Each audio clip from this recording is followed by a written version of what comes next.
O Lutero, então, após essa ruptura com a Igreja Católica, né, ele vai ficar exilado, ele vai ficar dependendo dos príncipes protetores, né, dele, então ele vai ter uma nobreza que vai protegê-lo, porque essa nobreza acreditava muito no discurso do Lutero, em função dele fazer com que as riquezas, inclusive da Alemanha, ficassem, né, essas riquezas dessa cidade luxuosa, como o Lucien Febvre vai apresentar, fiquem nessa região. Então, né, nós vamos ter isso. Além disso, né, ele vai assumir um pseudônimo, ele se torna o Cavaleiro George, né, ou George, não sei qual que seria a pronúncia certa na Alemanha. Por quê? Porque se eles assumisse o próprio nome, se ele saísse do castelo, né, de Wittenberg com o nome de Lutero, ele poderia ser morto por qualquer pessoa, porque o Lutero de fato se tornou uma recompensa para a Igreja Católica em função das teses que ele proclamava. Ele trouxe uma revolta para a instituição hegemônica, né? Então, inclusive o próprio Pierre Bourdieu vai dizer que durante muito tempo a Igreja Católica tinha a hegemonia do campo religioso europeu, até que surge o Lutero, né? E esse Lutero das 95 teses. Então, esse Lutero ele acaba por gerar uma revolta, um rompimento, uma ruptura no campo hegemônico católico. Tá? Então, esse Lutero ele vai ainda conhecer durante a vida um sucesso das suas publicações.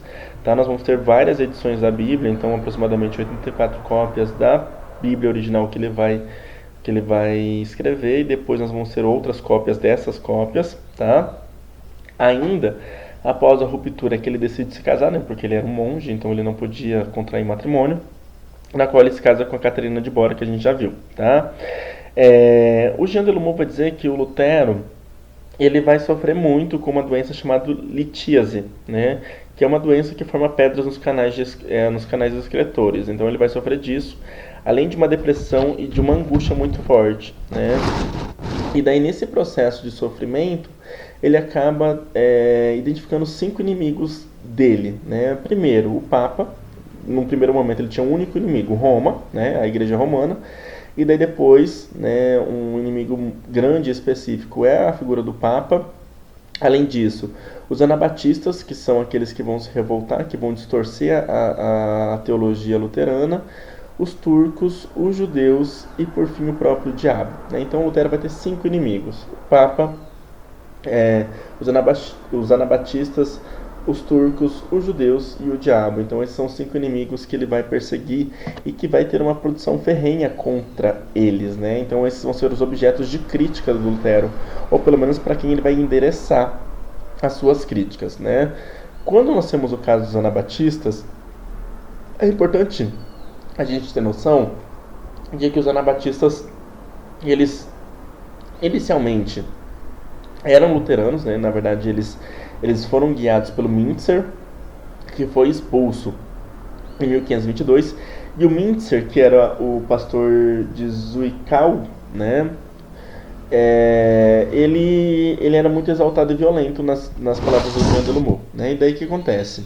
Ele acreditava muito nos fins dos tempos, que eles viveriam naquele contexto do século XVI, o fim dos tempos. E ele propunha, né, que segundo, naquele contexto, que as ideias do Lutero tinham enquanto objetivo uma revolta social, né?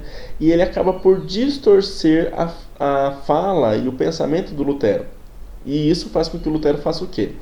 Ele vai e apoia a nobreza, né? Justamente essa nobreza, e a gente tem que pensar também, né? O Lutero apoia justamente a nobreza que protege ele, então ele não é tão bobo assim.